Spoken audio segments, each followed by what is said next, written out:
이번 영상의 핵심은 단 한 문장입니다. 대법원이 지금 이재명 사건을 서두르는 이유는 단 하나, 대선을 앞두고 국민 혼란을 막기 위해서입니다. 오늘 아침 언론들이 일제히 사설로 뽑아낸 메시지가 바로 이것이었는데요. 이런 가운데 오늘 대법원이 이 사건을 또다시 전원 합의체로 심리한다는 속보가 떴습니다. 법원의 빨라지는 행보, 어떤 해석과 예측이 가능한지 잠시 후 보도합니다.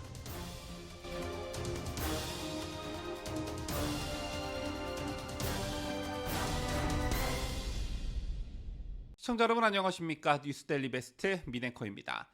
2025년 4월 23일 오늘자 아침신문 사설들을 보면 눈에 띄는 공통점들이 있습니다. 이재명 선거법 재판 대선 전 결론을 내야 한다라는 것입니다. 조선일보, 매일신문, 서울신문, 한국일보까지 거의 모든 주요 언론들이 일제히 이 주장을 펼치고 있었는데요. 이들 사설들의 핵심은 이재명 선거법 사건을 신속하고 공정하게 판단해 대선 혹은 대선 이후의 혼돈을 막아야 한다는 것입니다. 그런데 이 같은 여론의 흐름을 알고 대법원이 실제로 이를 감지하고 받아들이고 실제 움직이고 있는 것일까요? 우선 타임라인부터 짚어보시죠. 이재명의 공직선거법 위반 사건은 지난달 28일 대법원에 접수가 됐습니다. 그런데 대법원은 이례적으로 빠르게 움직였습니다. 22일 오전 바로 어제였죠. 이 사건을 2부에 배당한 지 단 2시간 만에 조희대 대법원장이 전원 합의체 회부를 지시했고 곧바로 첫 합의 기일이 열렸습니다.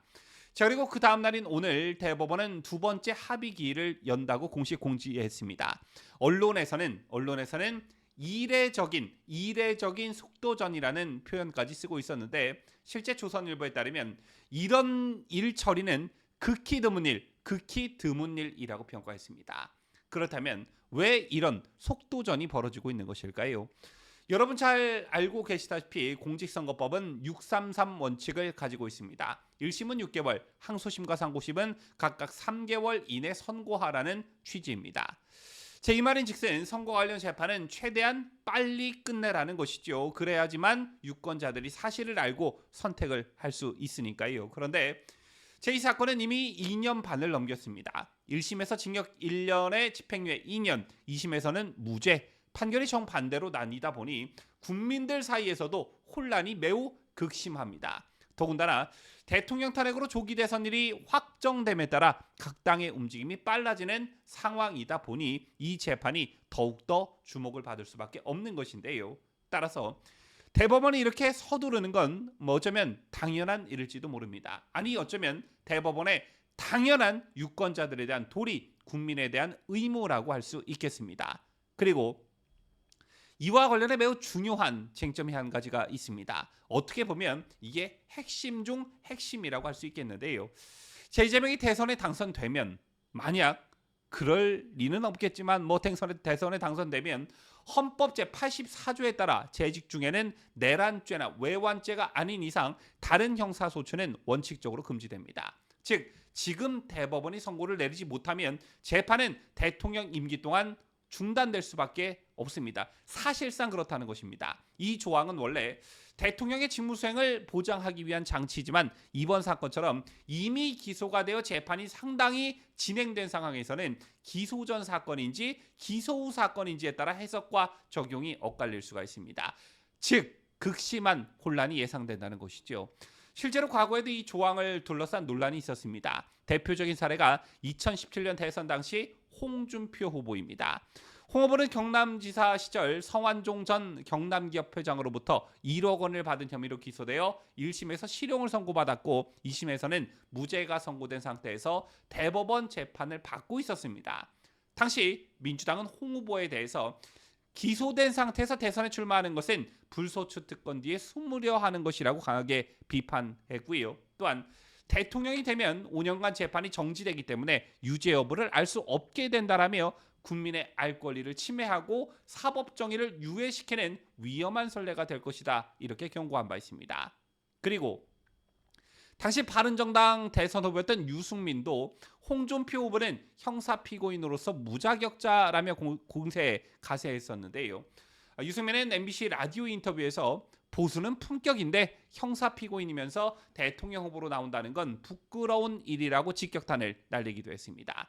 민주당 또한 당시 홍 후보에 대해서 대통령이 된다고 해도 재판은 계속돼야 한다는 주장을 펼쳤고, 민주당 법률위원회 소속 의원들은 기자회견까지 열어 헌법 제84조는 소출을 금지한 것이지 이미 기소되어 있는 재판이 진행 중인 사건의 재판까지 막는다는 의미는 아니다라고 강조하면서 홍 후보가 대통령이 되더라도 대법원 재판은 계속되어야 한다는 입장을 공식적으로 밝힌 바 있습니다.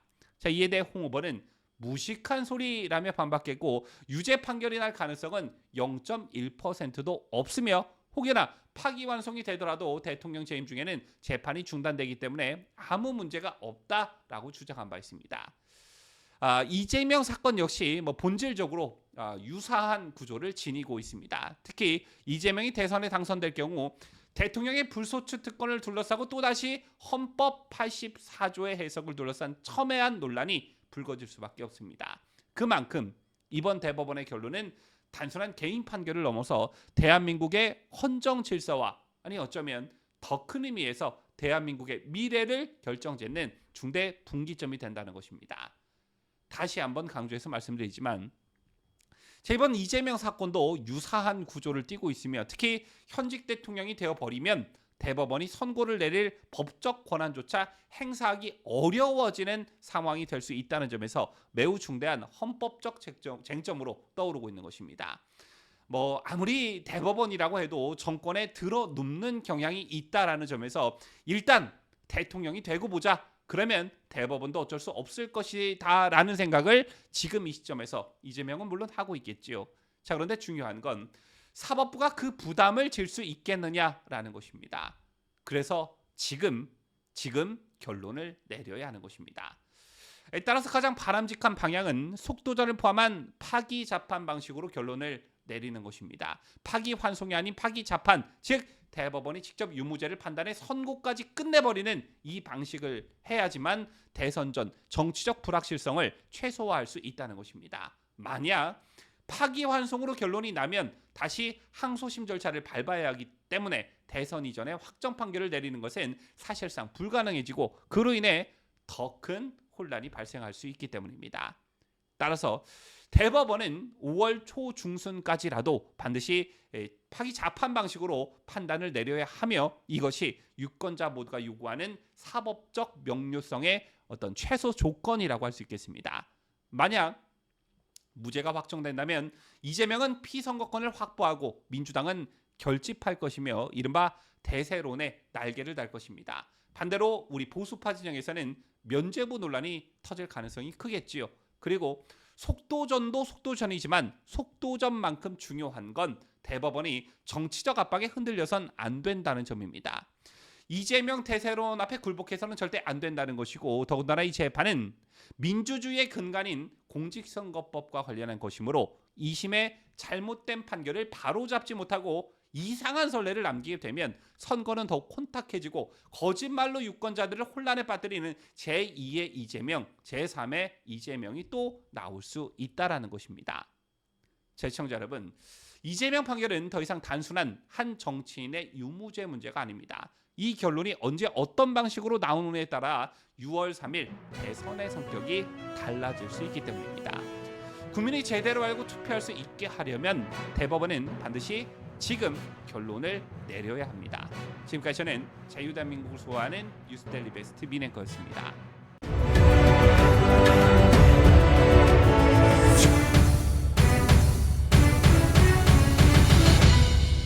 함께해요. 뉴스데일리 베스트.